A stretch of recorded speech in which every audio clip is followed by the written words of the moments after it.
The book that I chose was Why Marriages Succeed or Fail and How to Make Ours Last by John Gottman. So the book, kind of an overview of the book and how it starts off is by talking about what is marriage, what defines a marriage, and I think that that was very important foundation for the book because I feel like our generation we're kind of lost as to what an actual, marriage is and how we know that we should continue with the next step of becoming married. And so I feel like, in today's society, we have these celebrities and these couples that they get together, they have kids, they get married, and, they end up making their YouTube vlog or whatever it is, they get famous, and then boom, they divorce. And so I feel like we're kind of getting accustomed to thinking that, you know,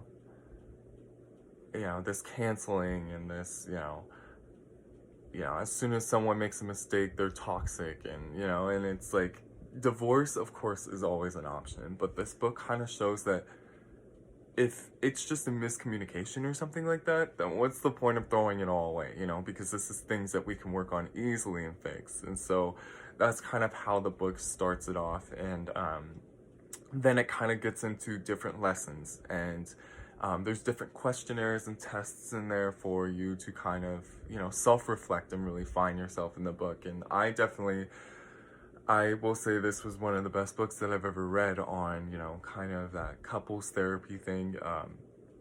It was very informational, and one thing that I definitely took from the book that was the most insightful was that I came into this project, to just give a little background knowledge, I came into this project with the partner that I chose for the project because we were having a lot of issues when it comes to arguments and stuff. And it wasn't that we couldn't have arguments, because obviously arguments are healthy to have, but it was the way that we were reacting to them. And it was always, somebody always has to be blamed. Somebody always has to be at fault.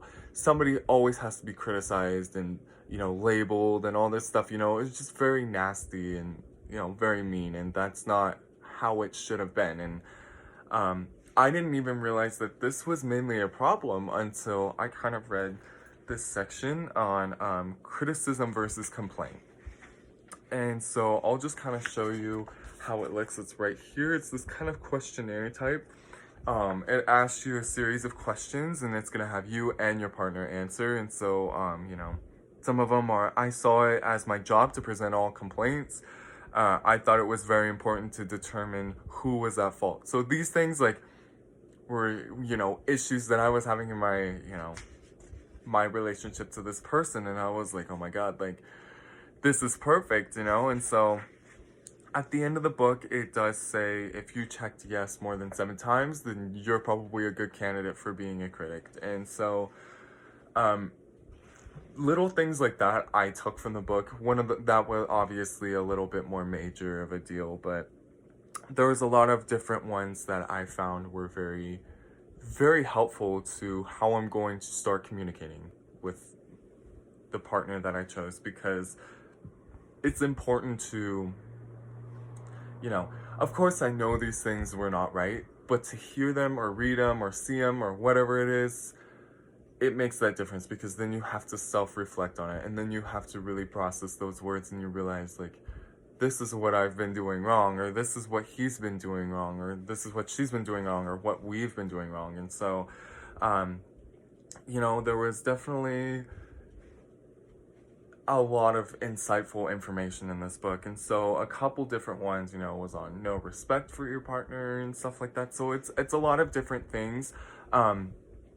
Some of the other key lessons that I took from it, that I found were very interesting, was one of them was, having negative thoughts all the time will pollute your thinking, your way of life. You think that, and this is of course me going beyond the book, because the book starts by saying that having these negative thoughts will cause polluted thinking.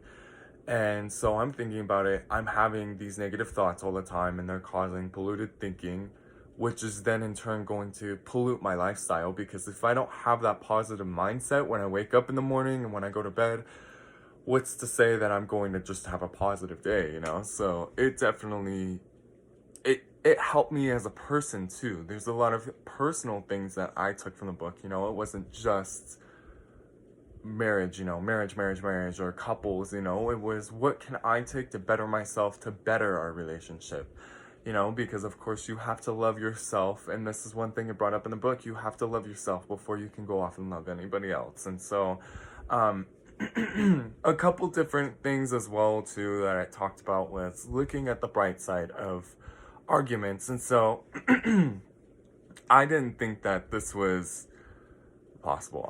You know, and this is something that we've been learning, you know, this week too. And so I didn't think it was possible to find that bright side to a conflict. Like, if you guys are arguing, what's the bright side of that? And then, you know, I started to self-reflect because the book kind of makes you do that. And, you know, I'm thinking to myself, okay, like at the end of every argument, there's always a compromise. There's always, you know what you need to work on, and then I know what I need to work on. And we know that if we're having these issues, we need to fix them, you know, that it's not, it really changed that mentality from, it's not your issue to fix. It's not my issue to fix. It's our issue to fix. Because if we're sitting here yelling, we're obviously doing something wrong, you know? If we've allowed it to get to this point, then we've obviously done something wrong. So, a couple quotes that I took from the book that I wanted to make sure I shared throughout the book was, it's hardly surprising that you think about someone often. It's hardly surprising that what you think about someone often determines how you will treat them. You hear these words and you think, this is actually very factual, because, you know, if you're thinking that somebody's, you know, if you have a lot of hate towards somebody in your heart or your mind, or you think that this is an awful person, chances are you're not going to treat them with respect. You know, you're going to treat them as how your feelings are feeling. You know, if your feelings and emotions for this person are hateful, you're going to be hateful towards them when you're speaking to them, because that's just the nature of, you know, speaking. And some other quotes that I did take from it too was that dwelling on what's wrong in the marriage is what's going to help you lose sight quicker. And so I believe I quoted that correctly, but it's pretty much just saying, if you're looking at all the bad things that are going on in this relationship or this marriage, chances are it's going to make you lose sight of the future. Because if you're thinking these positive things about this person, you're going to want to eventually move in with them. You're going to want to have kids with them. You're going to want to start your future with them. But if you're thinking, oh, like, you know, this person's a terrible person, I don't belong with this person, chances are you're not going to want to move in with them or have kids with them or start a future with them. So I definitely took those into thought. And as far as recommending this book to another person, I for sure would definitely recommend this book, because even if you come into this book knowing, you know that this was my thing. I came into this book knowing that there was issues with my interpersonal connection with this person that needed to be fixed. There were certain aspects that I wanted to be fulfilled through this book.